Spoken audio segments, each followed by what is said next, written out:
So in this module, I'd like to take some time to discuss iSCSI and the different pieces that makes up the iSCSI infrastructure. What I would like to do is to finish the theoretical part in this module. So in the next, we'll just get straight into our demonstration. For demonstration, since I don't have a physical SAN, I'll be configuring a virtual machine and to serve as our SAN. So I'll be configuring the Linux-based OS OpenFiler.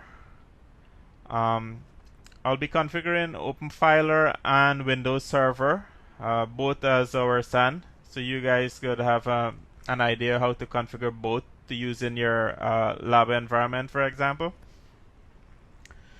So I'll go ahead and deploy OpenFiler as an iSCSI target, and then briefly demonstrate setting up of Windows Server also as an iSCSI target. I'll also demonstrate setting up of NFS on OpenFiler and on Windows Server too. But we'll save that for the next module. So let's just go ahead and finish off the discussion on iSCSI shared storage here, and then in the next module we'll get straight into the demonstration. So what is iSCSI? iSCSI lets us deploy block-based storage without a fiber channel infrastructure.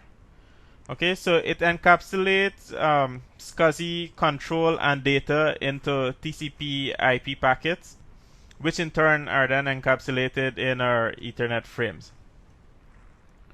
So with this infrastructure, TCP retransmission mechanism can be used in cases if we have drop packets or drop frames. Sorry.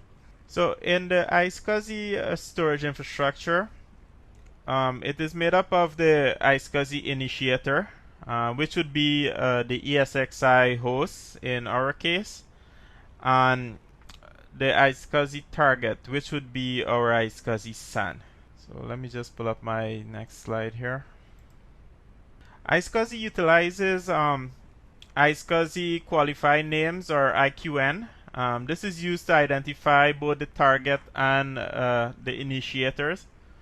The IQN, these are very similar to worldwide name, or WWN, as used with fiber channel.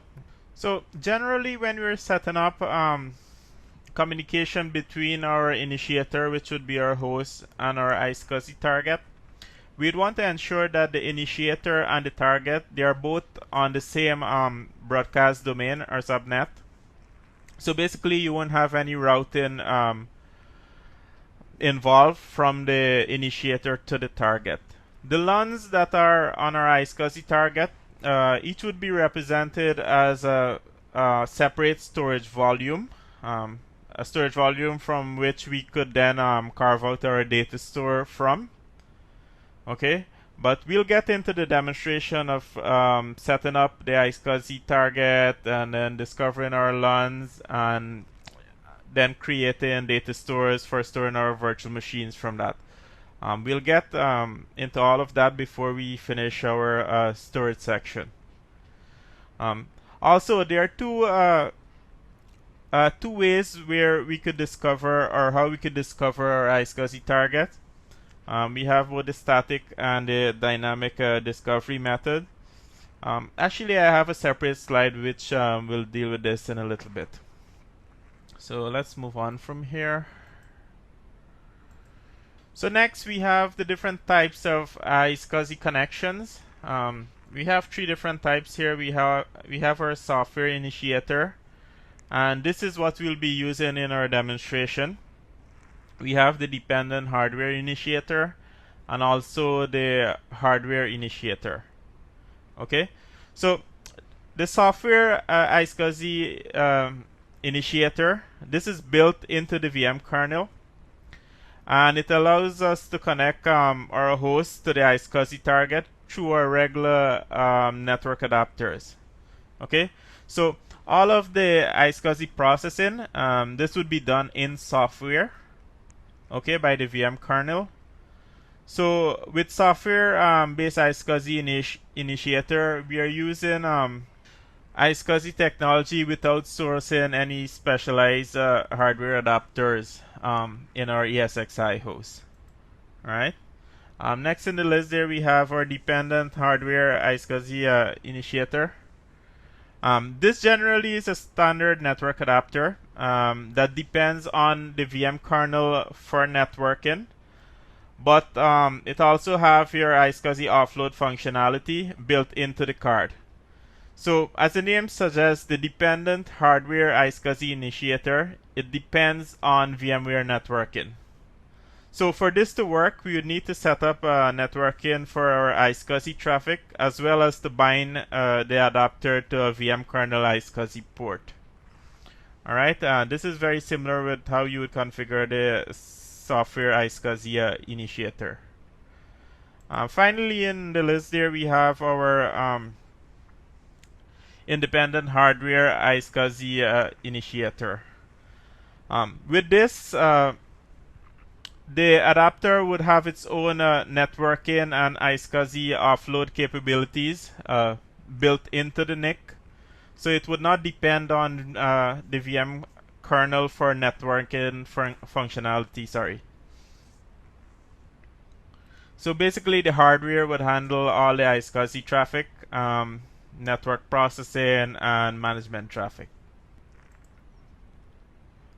As I mentioned previously, we have two methods for discovering the targets or our iSCSI targets on our iSCSI SAN. Firstly, we have static, and then we have our dynamic discovery. With static discovery, the initiator on our ESXi host, it does not perform the discovery, since the initiator would know in advance the targets that it needs to communicate with. Okay. With dynamic discovery, this is also called send targets discovery. The initiator sends send targets requests every time it's communicating with the iSCSI target. So the name and IP address are actually added automatically through the dynamic discovery process for the target. Okay, this is our final slide here. This is on multipathing with iSCSI. Okay, so multipathing basically can be defined as a system where our host is using multiple paths to access and manage a storage device. Alright, so in our demonstration, we will be configuring multipathing to our iSCSI storage device. So for this to occur, we would need to configure our networking so that each path uses only a single NIC to access that iSCSI storage. This would allow us to use our iSCSI deployment to scale across multiple NICs.